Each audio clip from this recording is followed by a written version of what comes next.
కేంద్ర ప్రభుత్వం కూడా తీసుకొని ఉన్నది.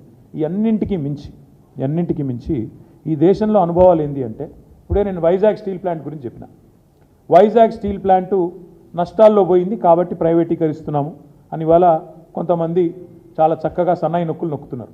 ఎందుకు పోయింది వైజాగ్ స్టీల్ ప్లాంటు నష్టాల్లోకి అంటే ఇది కారణం. ఎందుకు అంటే బైలదిల్లా అనే ఒక గని ఛత్తీస్గఢ్లో ఉంటుంది. దాన్ని మాకు క్యాప్టివ్ ప్లాంట్ కింద కేటాయించండి అని వైజాగ్ స్టీల్ ప్లాంట్ అడిగితే దాన్ని కేటాయించకుండా దాన్ని అదానీ గారికి ఆక్షన్లో అప్పచెప్పింది కేంద్ర ప్రభుత్వం. ఏమైంది దానివల్ల? వైజాగ్ స్టీల్ ప్లాంటు ఒక గని లేకపోవడం వల్ల, క్యాప్టివ్ గని లేకపోవడం వల్ల, ఎందుకంటే వైజాగ్ దగ్గర ఎక్కడా కూడా దగ్గరలో 100 కిలోమీటర్ల దూరంలో కూడా ఎక్కడా కూడా నిజానికి గనులు లేవు, ఐరన్ ఓర్ మైన్స్ లేవు. Nearest is Bailadila.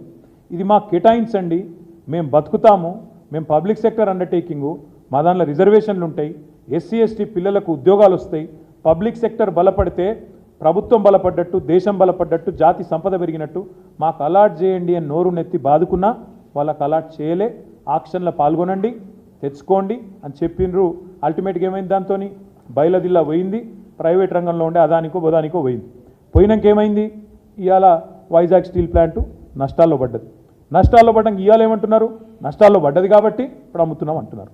అంటే ఇదంతా ఎందుకు చెప్తున్నా మీకంటే, రేపు సింగరేణి విషయంలో కూడా ఇదే రకమైన వ్యూహం అవలంబించడానికే ఉద్దేశపూర్వకంగా జరుగుతున్న కుట్ర ఇది. ఉద్దేశపూర్వకంగా సింగరేణికి కోల్ బ్లాక్స్ కేటాయించకుండా సింగరేణి కూడా వేలంలో పాల్గొనండి అని సన్నాయి నొక్కులు నొక్కే కిషన్ రెడ్డి కానీ, అదేవిధంగా ఇవాళ ఆయనకు వంత పాడుతున్న బీజేపీ కానీ ఒక మాట చెప్పాలి. ఏమైంది మరి రేవంత్ రెడ్డి గారి లేక? రేవంత్ రెడ్డి గారి వ్యతిరేకత ఎందుకు మాయమైంది?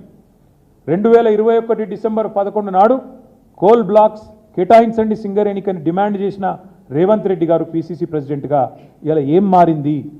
ఎందుకు ముఖ్యమంత్రిగా మీరు ఆ వేలం పాటలో మేము పాల్గొంటాము అనే మాట చెప్తా ఉన్నారు? బీఆర్ఎస్ రక్షణ కవచం అని నేను ఊరికే అనడం లేదు.